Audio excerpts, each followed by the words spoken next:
Well, we have 1 hour and 13 minutes on the clock. The hour starts to tick now, so we have 1 hour for any Xayah-related questions.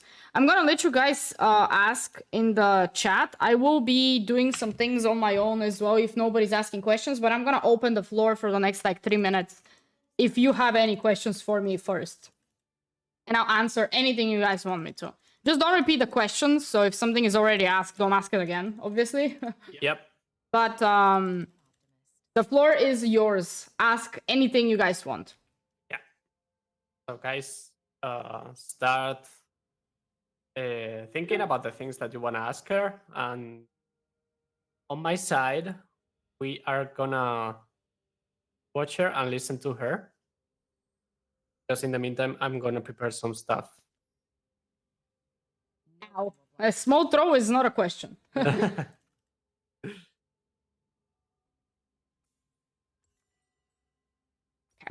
I'm gonna...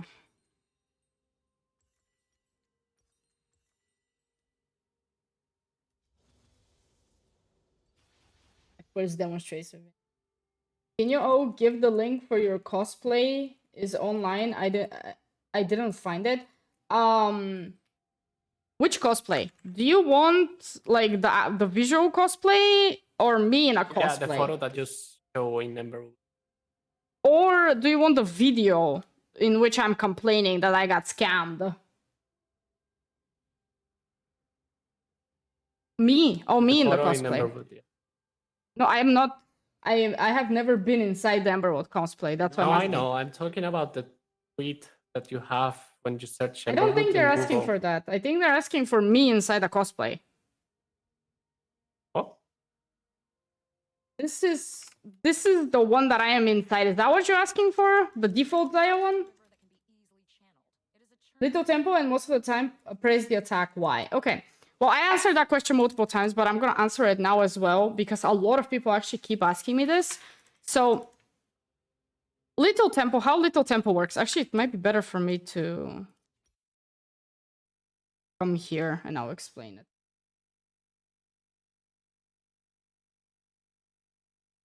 I don't care about stats. Okay. So, how does little tempo works? Little tempo says it gives me 21 to 48 of range attack speed for 6 seconds when you attack an enemy champion. So every single time you do an attack, for the next 6 seconds, you get 21 to 48% attack speed based on levels. So that's between level 1 to all the way level 18.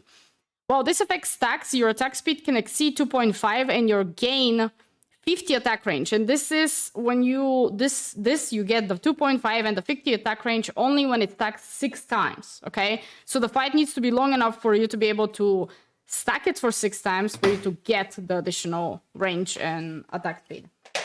The other thing is now we have praise the attack here, right? Hitting an enemy champion with 3 consecutive basic ulti attacks deals 40 to 180 bonus adaptive damage based on level again, and makes them vulnerable, increasing the damage they take by 8% from all sources for 6 seconds. Okay? So, this is the basic explanation of it. Why'd you disappear from the YouTube studio, baby? You don't want to be there? Okay. Cool. So, pretty much. It's your time to explain, so... Okay. I had to give you the spotlight. So, for little tempo, for it to be effective and in its peak performance, you need to be level 18 and the fight needs to go long enough and for you to survive for it to stack it 6 times. Okay? Which, number one, how many times in games you've been level 18 is a question you need to ask yourself. And what level are you when most games end? Because I will say around 15, 16 is when you're actually going to end the game. And then the second question is, how many times have you survived in your team? How many times your team allows you to stack 6 times for you to get the additional range and the attack speed?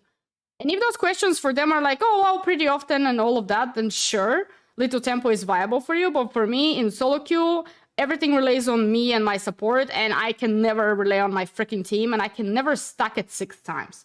So I've told myself, until I hit D2, or that entire enemy teams are tanks, I am not playing little tempo.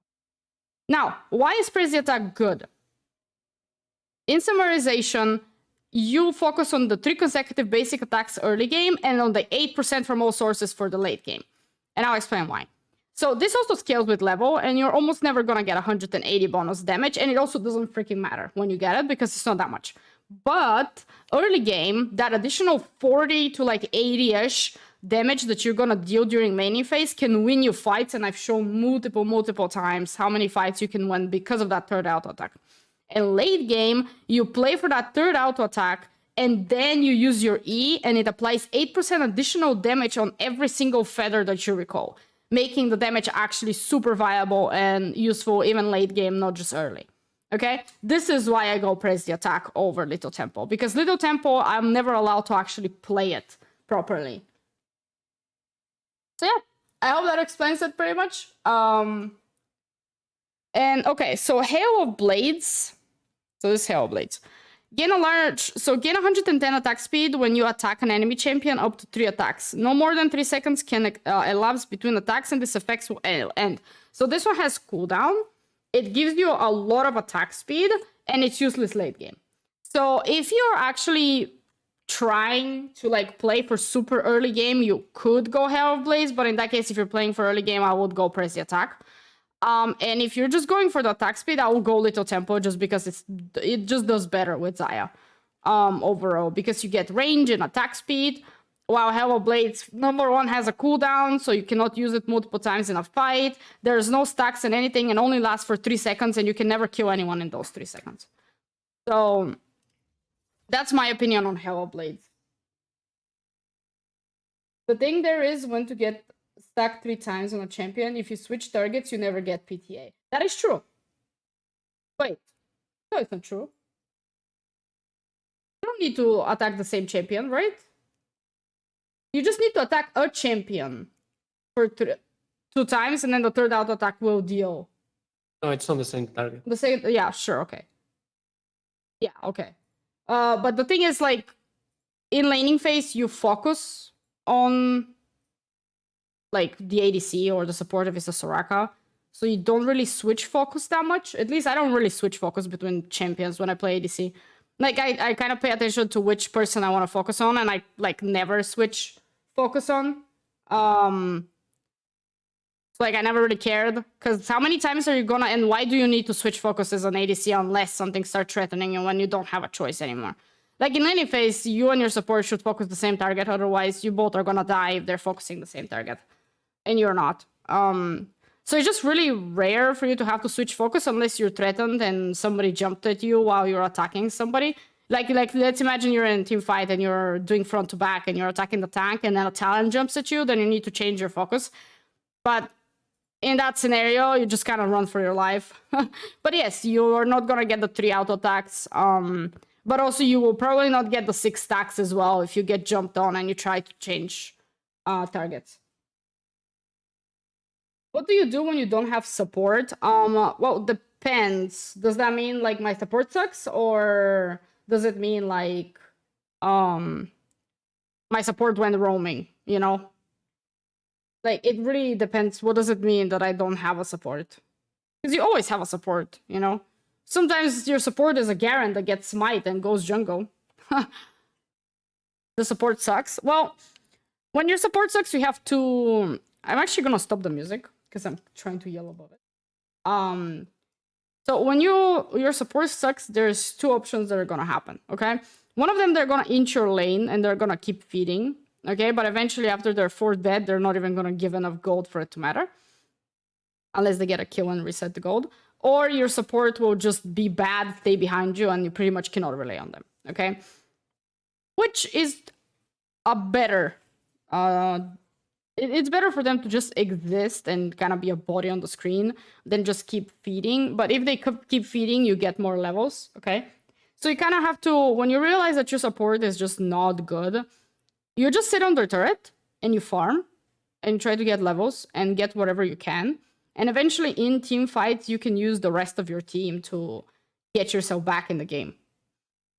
So pretty much with a bad support, what you're trying to do is you either learn where their weaknesses are, because they might not be just fully bad. They might just be bad at certain things, or the champion that they're playing, and try to play around their weaknesses. Or if they're just unplayable with, you can just tell them that you do not wish to fight this lane and just wait until ganks.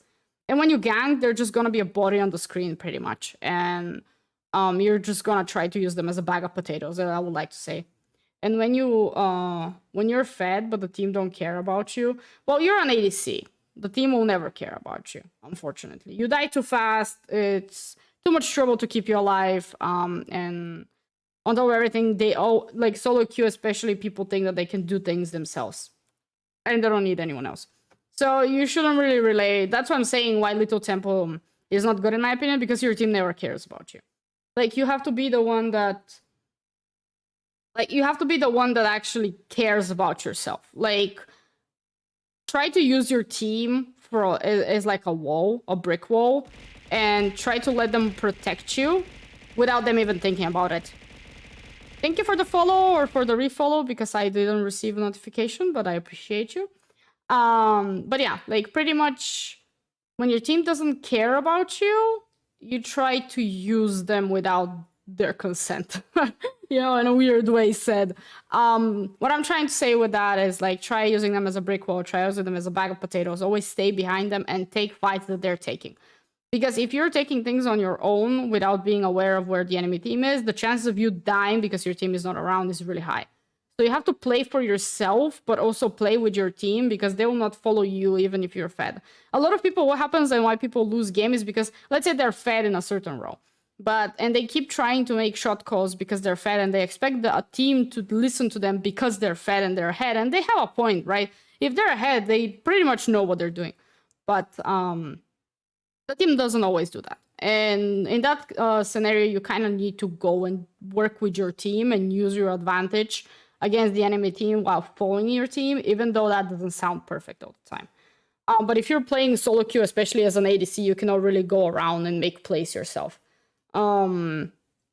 It's just kind of impossible. Unless, like, you try to split push or something like that, but you die fast. So, especially with Xayah, you kind of need to be around your team. Do you have special settings for your autos movements, like attack move? Yes, I do, and you're gonna hate me for that, but I'll show it to you. Hold.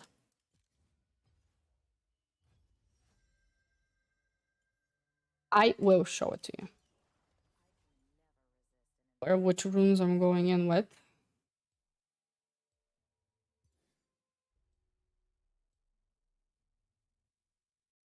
Okay.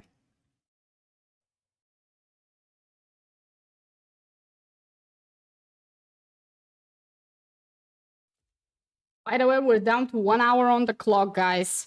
Oh, and a friendly reminder, if we hit 250, which is in 50 more, we're gonna add 6 hours of Xayah only gameplay. So if you want to extend the stream to, like, possibly 1 more day, we gotta push for that goal. Because it will extend it with 6 whole hours on the clock immediately when we reach it, which is in 50 more. So, my settings are...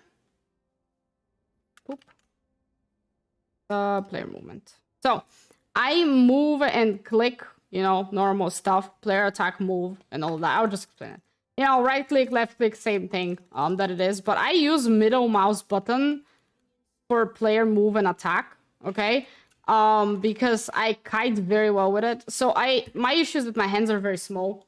So I wouldn't really advise people to really use that if you have big hands and you can reach every single button that you want. But my hands are super small, okay? So I use the scroll one. I have a button on it, and I use that to kite. So when you see me, like, do this, I'm actually using my freaking middle mouse button. So if you see me zoom in, that's pretty much the reason behind it. And I should probably change that. Where is it? Camera control.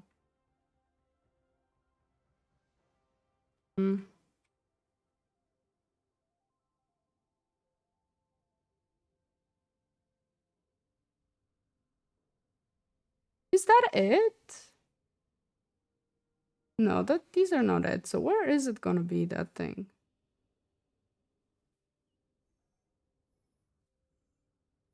Because I think this is... These are the mouse buttons, but where is the zoom in on the camera?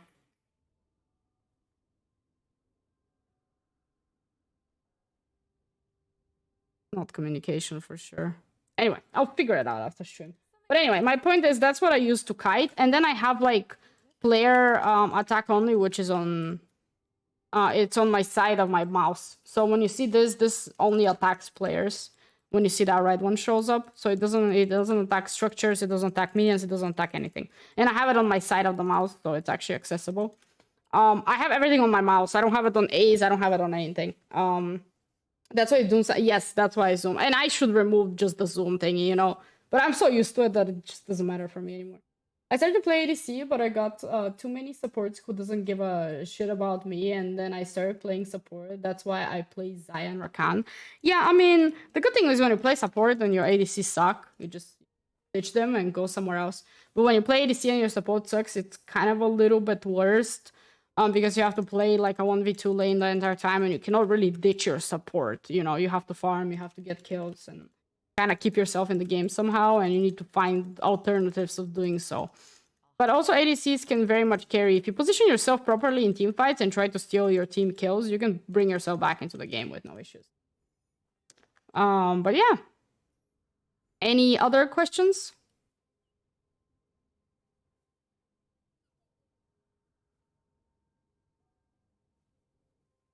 In the meantime, I'm gonna try looking for this.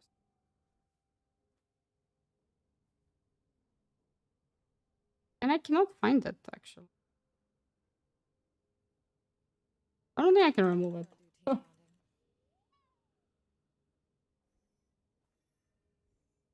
I am going to get myself to level. Getting stronger means getting revenge. Not in an evil way. And I always go there. Okay. Until somebody asks a question, I'm gonna show something that I love doing a lot, and people have asked me about it. But I'm gonna kill this thing first. Let me make my mana. I'm gonna remove the cooldown because obviously that's not gonna be in a normal game. But so, because I don't play ADC and I'm trying. Yeah, of course you can ask me basic questions as well. That's fine as well. So how do I do my fast route that you guys seen so many times? It's actually harder for me to recreate in here than it is to actually do it in game. But so the fast route that I'm doing that you see me like QWE, okay? You can actually shorten that, and I've done it before. The awful part about playing with Xayah is that her feathers on top they don't appear. Thank you, baby. They don't disappear all the time, so you have to wait for them to disappear. But anyway, I have my fast route that I've done multiple times with you guys, in which my feathers are still flying. Like, I failed it this time, but my feathers are still flying while I am trying to root them, and that's like the fastest way that you can. And I keep failing that. Oh my god, I'm telling you, it's easier for me to do it in game than it is here. Wait for my feathers to do it. I will not fail it eventually, okay?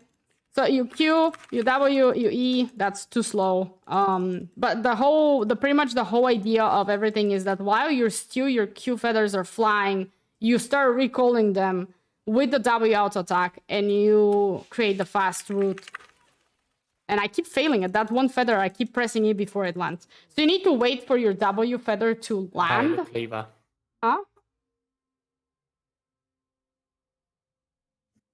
I said hi to the chat. Oh, okay. But yeah. For that, you should have a bit more of attack speed. No, but no, I can do it that much. I can do it this much as well. It's just, so when I started practicing it before, I started doing it like I don't have any attack speed. Because nailing it when you don't have attack speed will guarantee you to actually get it when you have attack speed. And it is possible. It just... And if I position myself properly, maybe I'll do it. But I've been sitting in like practice too forever, just practicing like random combos and like ult flashes and all of that. I'll explain how to do it, but apparently I cannot nail it today. So wait, let me reset everything. Give it like... Okay, I give up. But that's the basic idea. If you get attack speed, it gets easier, obviously, because you can... your feathers are flying faster, you know, attack faster, so your W feather is gonna land a little sooner. So it's, I think you can actually do it even with boots. Very simple. If it's gonna... Okay, I failed my Q. But yeah, of course you can ask basic questions as well.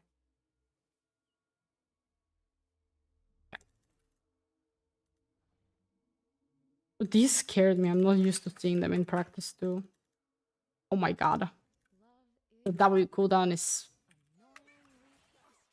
No, I cannot nail a freaking combo today. I should like do practice too. If I cannot nail my combos, I shouldn't play rank.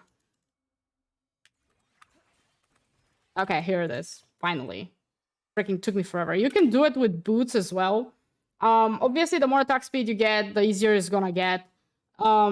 But you can do it with boots only, and you can do it without boots as well if I stop failing my own freaking combos. But I can, if you guys want, I can go in depth and like show you examples of clips and everything of the fast route in actual action, you know, and all of that. But this is like the one thing that I wanted to explain on how to do it properly to be able to actually land those. So you do your Q, and while your Q is still flying, you do the W, you auto attack, and you E. So while your feathers are still flying, you start recalling stuff. So that's how you do the fast route. The simple version of that is like Q, W, E, but this is too slow. You wanna be able to do it faster because it surprises them and catches them off guard, and there's no chance of them dodging it. When you go press the attack, I like to buy boots first because the attack speed. Is that okay? I mean, it could be, but you have to be aware where your strength is then, because like you're gonna come to lane with boots, and let's say the enemy ADC is gonna come to lane with like a hammer. So now they have a lot more damage than you while you rely on your attack speed. So now you need to know, okay, I have my attack speed. I can only engage when I have a W because it benefits from your attack speed a lot with additional feather damage. And you also need to focus on landing those E combos using your attack speed. In that case, you can still win fights despite the fact that your boots, you're fighting with boots against actual damage items. So yes, it is possible, but you also need to be aware that it will delay your first item. So it kind of defeats the purpose of the Essence River start. Because I start the Essence River and I push for the Essence River all the way unless I actually need the movement speed. I push with Essence River all the way because that guarantees me a first item up before the enemy ADC, you know? So in that case, like if you push for boots first, you delay your Essence River, then it makes no sense for you to go Essence River first item, you know? I hope that answers your question. Whenever I play this year, I always struggle with when to go in for team fights. I know it's situational, but I'm used to playing engage, and I always tend to go in early. So the best example for that is like you look at your team that I have nothing right now, but let's say like you have a Malphite, and then you have a Maokai, and you have a Yasuo, and the rest like the ADC and the support don't matter. So you have those three. So you kind of like think about it. Okay, what is their actual strength? Okay, you know that the Malphite, the biggest threat for you is that R, because it knocks you up, and then Yasuo is most definitely going to follow with his R, so you're scared of his tornado or his R combined with the Malphite, and then Maokai ult can root you in time, so you cannot move out. Someone to so throw knives at. thank you, Nitis, for the follow. Welcome to the Federgan. I hope you enjoy your stay. So you look at your team and you're like, okay, what are the things I am afraid of? What are the things that can kill me or cause me to not be able to move, resulting into my death, okay? So what is this thing that is going to make me lose that fight? And you're like, okay, we have Malphite R, Maokai R, and possibly his root if Malphite still has R and Yasuo still has R. So from Yasuo, you're scared from that tornado knock-up or that R follow-up with Malphite ult, for example. So you stay back. Like, you ignore your freaking team to the death of them, and you stay back. Like, you have ally here, ally here, ally here, ally here, and then you have, like, a freaking... Because they're in the bush. Hero ward. again, these are the 3 people that you're afraid of, okay? Technically, you're gonna have, like, the Maokai somewhere else, but whatever. You're gonna be right here, okay? Because the Maokai cannot ult you. Let's say this is Maokai, because the ult, you're gonna run away by the time the ult gets to you.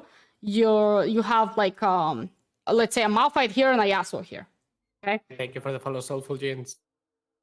So, thank you. Oh, Hydrate, thank you for your game. You're gonna be in freaking China. You're not gonna be here. You're gonna run away. You're not gonna be, like, you have to be in safe distance, which means you kind of need to understand how long their ranges are. But this is pretty okay. Being, like, spaced out like this is pretty okay.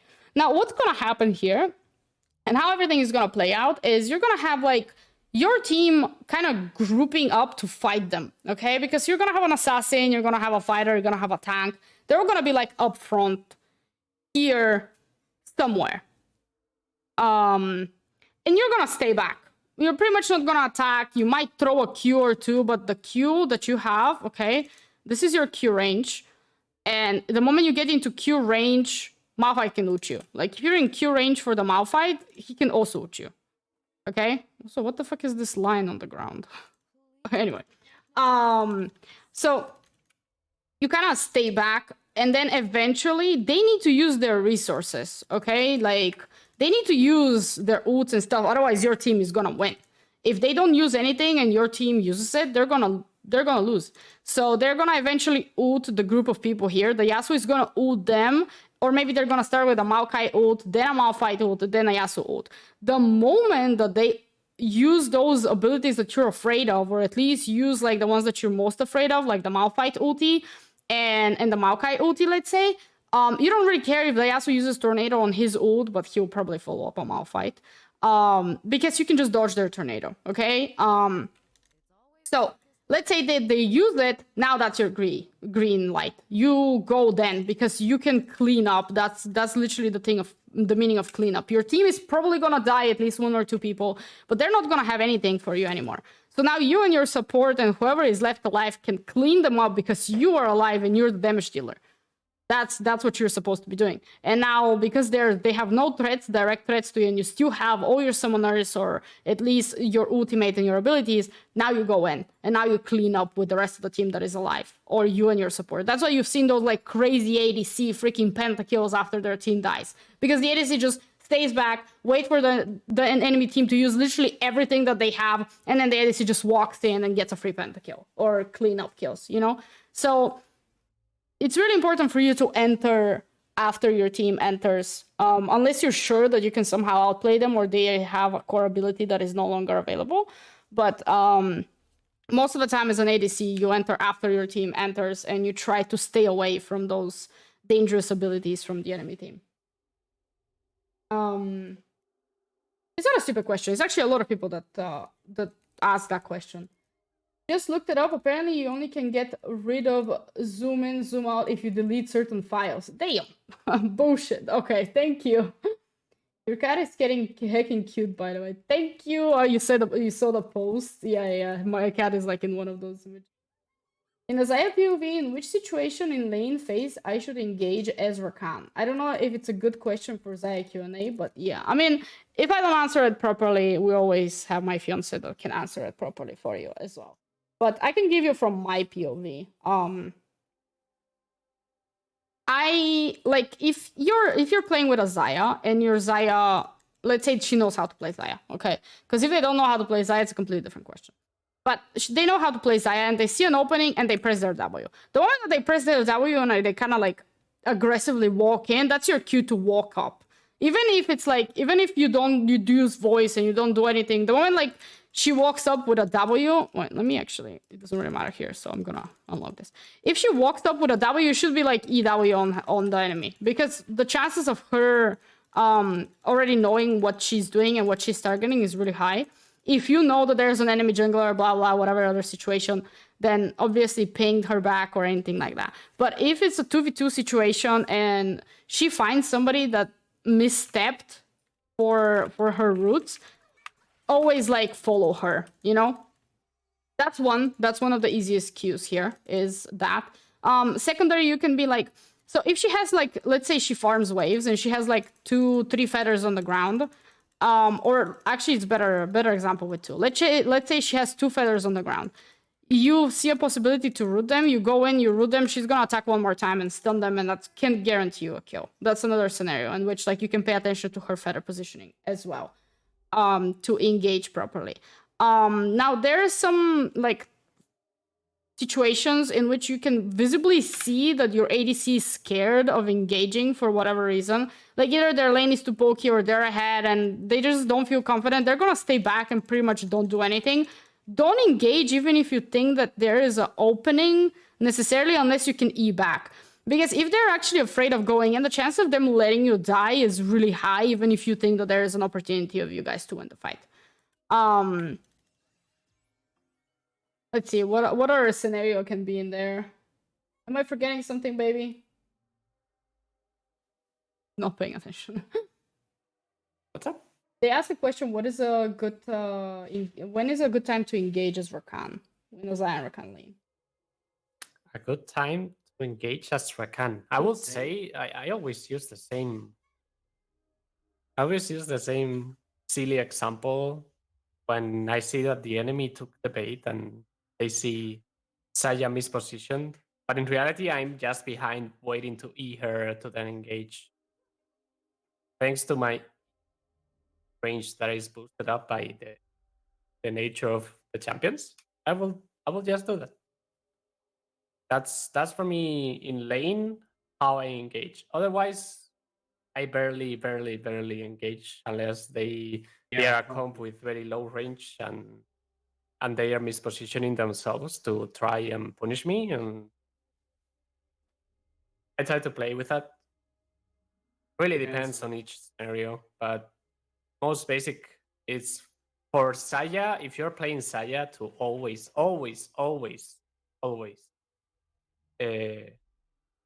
play around the idea that your Rakan is waiting for you to be quote unquote exposed, so the Rakan can join you and turn the fight into our favor.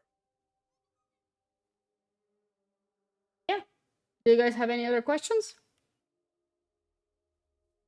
Is delayed. I caught up to all the questions, but please keep asking. Even if you think the question is dumb, you'll be surprised that I probably have been asked like 5 times that same question.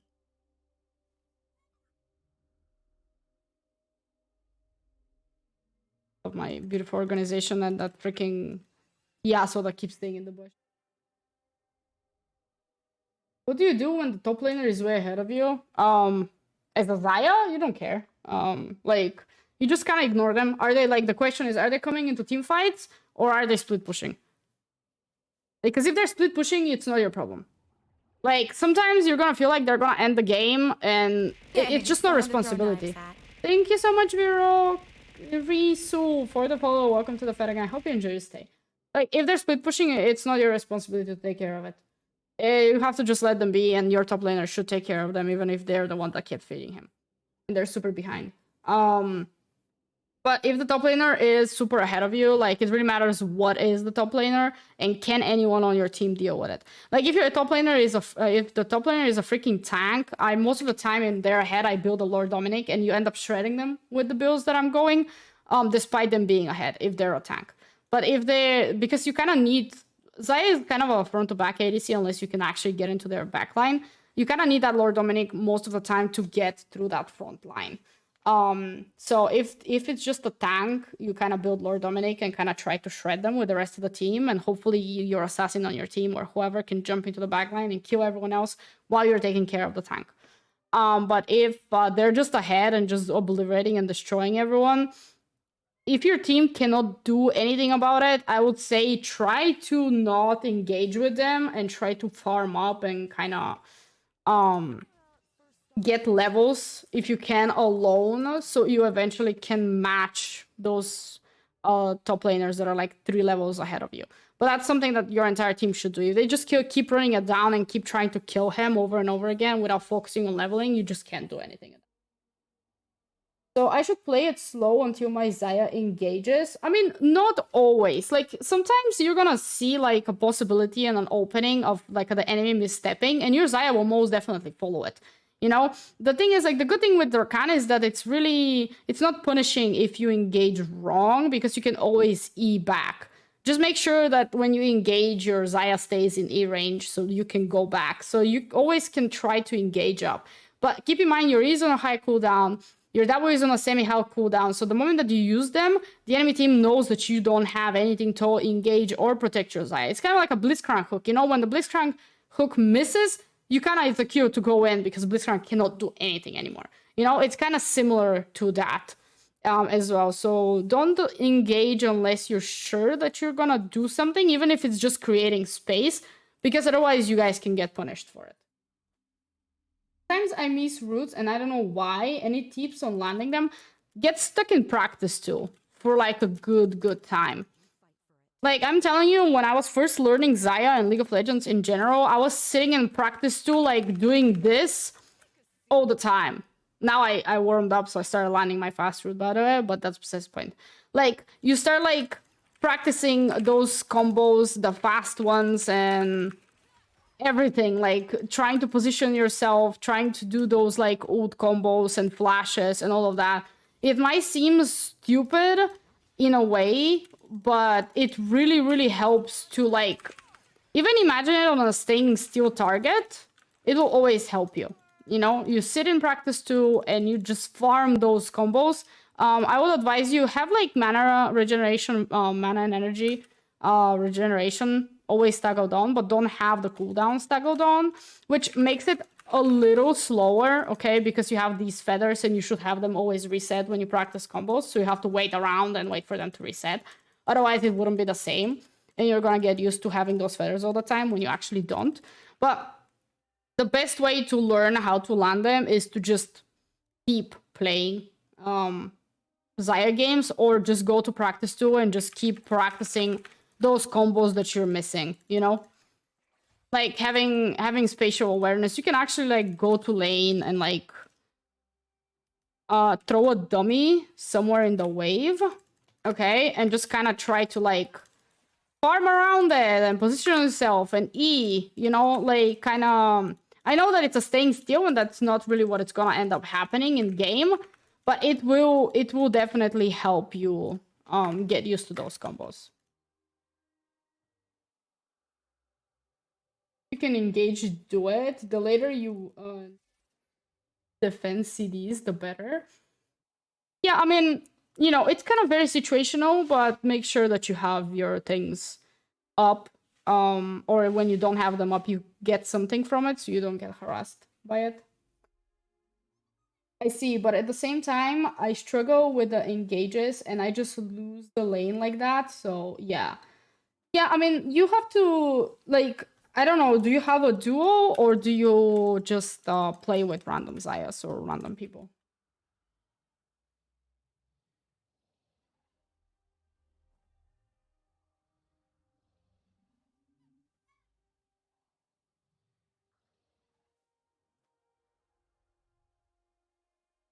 My duo is defeat, no joke. Oh, no, they're great. With your girlfriend? Yeah, I mean, in that case, like, if you guys duo together all the time, you should be able to kind of create a pattern of the way that you engage. Like, even if you just, like, shotcall stuff, that is still really good. You know, just learn to shotcall things and learn to be like, hey, do you want me to go in? Do you feel, like, comfortable going in? Like, even if you have, like, those awkward questions and communications in the beginning, eventually you wouldn't have to ask those questions for the engage part. Okay, guys, we have another 20 minutes from the Xayah Q&A on the clock. So ask up. Of course, I'm trying to help as much as I can. It's a bit easier when you have a duo, because then you can talk those things with them and you can actually like learn out their playstyle and play around it. But like, don't get too comfortable. Don't get stuck in your comfort zone with your duo. Try to always like push yourself to like either engage more or like compensate for for weaknesses, because like if they're always afraid, you're never gonna engage, and then you guys are never gonna be able to improve in lane. So like try to find your weaknesses in like your playstyle and engagement. So you say like you constantly like lose against engage when it comes to engage, like that means that there's some weakness there, and you can always like try to find it by watching replays and all of that and keep practicing it. But yeah. Complicated relationship with darkness. Any other questions, guys? And girls and gals and everyone. Just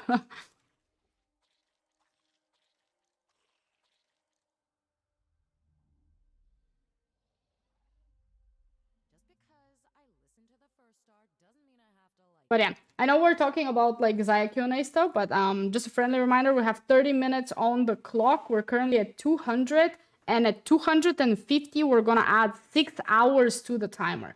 So if you guys want to continue that subathon for one more day, don't hesitate to even just subscribe yourself to increase the timer a little bit and put those points down from 50 to 49. Even if it's just one sub, everything increases the time. Annoyingly, frustratingly beautiful. Oh, if you guys have no other questions, I will show you something. Okay. So, here is Krakens. All right. Cell boots. We're only talking about Krakens here. You have Krakens. Shopping. Boop. Now, you have an enemy time. Here. Let's make them have as much health as us. Oh, that's not what I meant to do. Add them health. Yeah, okay, sure. We don't have enough health anymore. I'll always have my So, face knives. any news on your Elderwood cosplay arriving? Nope. I texted her earlier, like last month, towards the end of January, to see if there are any updates, and she has not responded to me. So, I don't know. I know I told you guys that I don't have my hopes up a lot, to be honest. That she's actually gonna recreate it. I thought that she'd just try saying that so I can put the videos down. But now that she promised me that she's gonna recreate it, I'm gonna make another video if she doesn't hold that promise. But I'm still giving her some time because she had some health issues. So I am waiting a bit more. So you have Krakens, okay? We're gonna attack. Okay. So you guys know what Krakens does, right? Every third auto attack deals 140 physical damage. It increases heals with time. So I built Kraken's third item because I like that third auto. But I don't like Kraken's is more expensive than Essence River. So here's your full combo, pretty much. I'm trying to figure out how to calculate it properly. What is the best thing to calculate? Let's say I'm gonna do like Q1, 2, 3, E. Okay, you have 1,505. Q1, 2, 3. So around 1,500. Q1, 2, 3, and E. Okay, that was way worse than that. Damn it. 2, 3, and E. Sure, around 1,400, 1,500 damage. Okay. Depends on the mood, I guess. And let's go back. Do you accept trades? I have some emotional baggage I'd like to pawn off. So keep in mind that this item is cheaper and its components are also cheaper. So Essence River, the Sheen is 900 and the hammer is 1,100. So your components are cheaper to buy than Kraken Slayer that has 1,300 for the components. So you get a little bit of an early buff overall from buying Essence River as well. Back to not responding. Yeah, pretty much. That is my favorite ADC as well. So 1, 2, 3, E. Okay, 1,547. Wanna see 1, something cool? 2, 3, 1,557.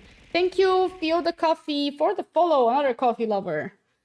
Welcome to the fight again. I hope you enjoy your stay. So, like, you saw the test. 1, 2, 3. So this is guaranteeing you around 1,500 damage for this combo, right? Kraken's guarantees you around there as well. But this, like, item is cheaper, okay? And it regenerates you mana and gives you ability haste. So why I like the ability haste? Whenever I get... Now, if we get Essence River after that and 5 stacks on Ultimate Hunter, okay? And 5 stacks on Ultimate Hunter, I actually think that you actually have max stacks here. So I can probably show you. And your ult gets to be on level 2. So ult level 2 gets to be 85 seconds and 11 milliseconds. And on level 6, it gets to be 70 seconds and 92 milliseconds. Meaning every team fight that you have, you're gonna have your ult up. If I delete this, even on 3rd, it makes it 82 seconds. And on level 11, it will make it 100 seconds. Meaning that level 11, you're not gonna have ult every single fight, while with Essence River, you're gonna have it every single fight, pretty much. Because you guys are not gonna fight more than every 80-ish seconds. And it's super powerful, in my opinion, and it really helps, but this is only possible with Essence River, Navori, and the Ultimate Hunter rune as well. How is Xayah in the current meta? I have mastery level 7 on her, I assume. But I haven't played her in a while. She's okay. She's not really broken, because currently the broken ADCs are the one that can build lethality, like Misfortune. She's not broken, but I wouldn't say that she's awful either. Like, she's in a very balanced position. She's neither broken nor really powerful. So I would say she's okay as long as you play her properly. But there's always gonna be, like, those disadvantages that, especially if she's played with Rakan, if there is a poke lane, you're gonna pretty much get effed a bit, unless you dodge everything and all of that. But that's pretty normal since of the whole, like, if it's a poke lane, the engage lanes are gonna suffer and the sustain lanes are gonna be fine, you know, that whole deal.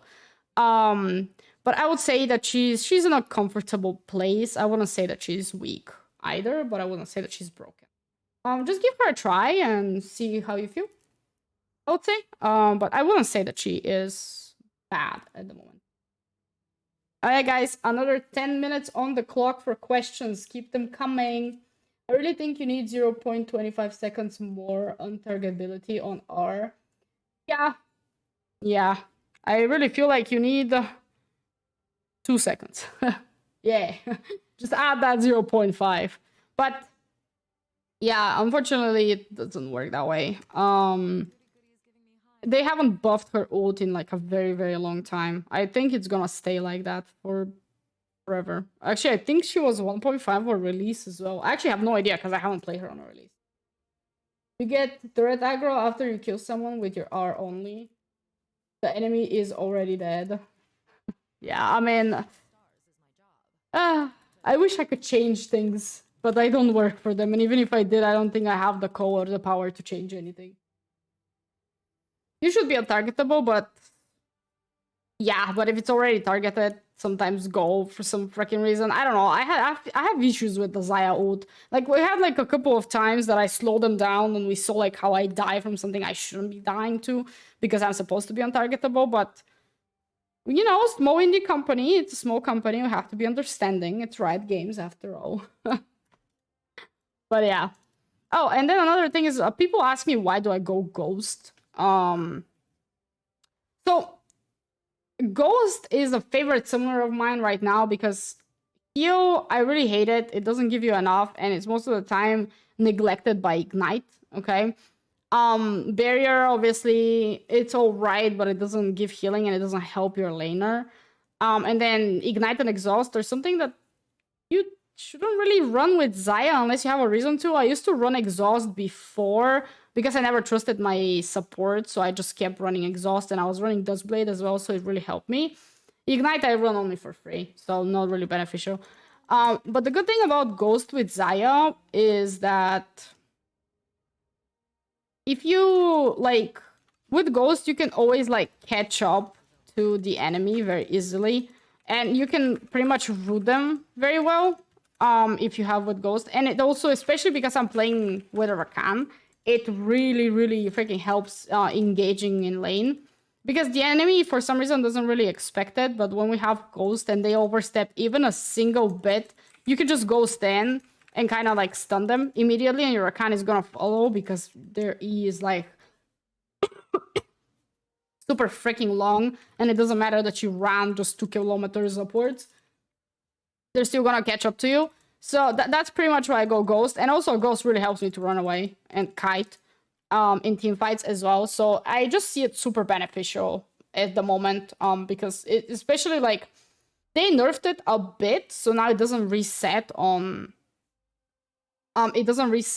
kill, but they increased the speed for 15 seconds. So it was more of a balance change rather than actual nerf. So I still really like it, and they unless they nerf like the timing or the movement speed that I get, I don't think I'm gonna go away from Ghost. Or something. But there's some times like in which I go heal if like the enemy team is super freaking like dangerous in a way. Heal sometimes is really good, so they cannot like insta kill you because you can heal and save you and your partner. So it is a possibility for it to be better than Ghost, especially if you don't think you're gonna be that aggressive lady. What is the best way to play level 2-3 with Xayah and Rakan in lane? For example, if they're Lucian Nami or something. Well, you kind of have to like value your lane. Like if they're a Lucian Nami, their level 2 is way stronger than yours, okay? Like I would strongly advise against fighting level 2 unless you get level 2 first. If you get level 2 first with a Xayah Rakan, you can most definitely kill them. Especially because Lucian is probably gonna run a Q first, not a E, so you can trap them better. But if you get level 2 at the same time, I would say probably don't fight them. And wait for the level 3. Because level 3 Xayah Rakan is really powerful. While Lucian Nami, they still get something and they will probably be more powerful, but you have a better chance of winning against them. These minions are gonna freaking end the game. But I would say like Xayah and Rakan or just Xayah level 2 is powerful, but her level 3 is really strong. Like level 3 Xayah is the strongest laning phase level. Okay. Level 2 is okay because you can land the stun, especially if you start at Q. If you start at W, level 2 sucks, and you should probably not do anything until level 3. And since the health buff that all the champions got, I stopped running W first. Because even if we trap them, they never die. So I started just running Q first because then my level 2 is actually usable. Yeah, they're gonna end the game. I didn't do anything. I've just been sitting here for 40 minutes and the minions are gonna end the game. But anyway, so I would say if their lane is super aggressive in laning phase, it's probably a good idea for you to just wait a bit. See how they play and learn their playstyle and just punish them instead of like punish them when they misstep or they miscalculate something instead of trying to fight them in a 2v2 scenario with no advantages because Lucian Nami is usually stronger than Arakan. Oh, yeah, okay, they ended. Woohoo, we won! Minions, yeah, literally, I didn't do anything. Okay. But I guess we won the custom. Any other questions, guys? We have 5 more minutes. I can get into another practice 2 game if we need to. Oh, Why sorry. did you bonk me look like that? I've been ignoring TikTok a bit because that's our word for Twitch. What are the biggest fears as Xayah? I would say CC. CC is like my biggest fear as Xayah. Not really a champion or anything, but CC and champions that reposition me like Cassante because I position perfect feathers and then I get moved away and now I have to like figure it out. Stop.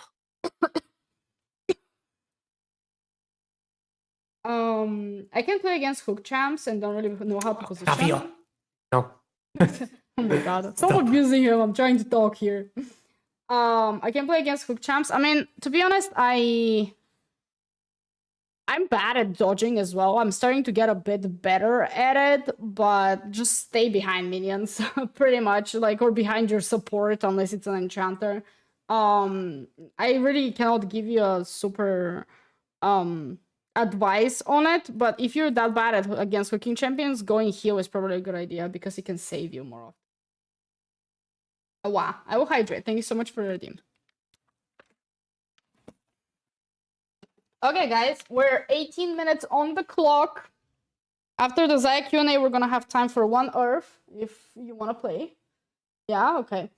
And then it will be the end of the Subathon unless we reach 250. If we reach 250 again, we are going to add 6 more hours of Xayah only gameplay. So we're only gonna play Xayah for 6 additional hours, so you get more for your buck pretty much, because it will extend the stream to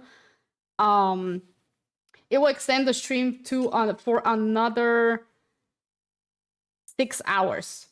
Yes. If they have a good early, should we fight or wait like one item if they misplay or something? Well, I would say, like, if they misplay and you create a clear advantage against them, there is a chance of you winning. So if they're not ahead and everything is just pretty much 0-0-0-0, you can still attack them. But, and then the other thing is, like, that's where Essence River becomes an advantage, you know, because you will get your first item before them. And when you get your first item before them, so let's say you get Essence River and there's still like 1.5 component till Krakens, in that scenario, you guys win because of the Essence River, as long as you don't miss position very brutally, right? So that's why I'm running Essence River, because it gives me an advantage on that one first item spike. So now you actually have an advantage. If you guys go Kraken and you get Kraken at the same time, Lucian will probably kill you. Because he optimized Krakens a bit better than Xayah does, unless they misstep or F up. But yeah. Okay, guys, one last question. Who's gonna shoot the one last question that I'm gonna answer?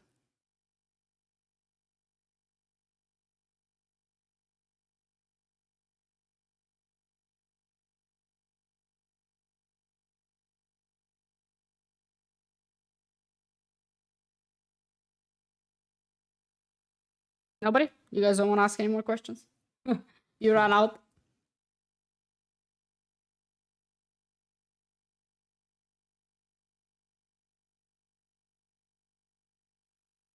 So, I'm gonna, like, interrupt it a bit. Oh, your favorite skin. Okay, last question. My favorite skin in the last 55 seconds. My favorite skin for Xayah is Emberwood Xayah, which is the exclusive chroma for Elderwood Xayah that was available 2020 when the skin was released, and it hasn't been available since then. I should show her. Okay, I will show her. I will flash my. I actually have it selected already. Is that chroma here? Let's go. Flex a little bit. Yes, yes, let's go. That's what we're gonna do for the last minute.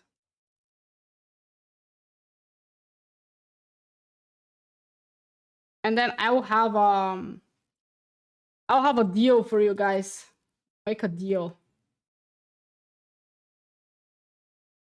After that. Okay. After flexing my beautiful skin. So get all animations.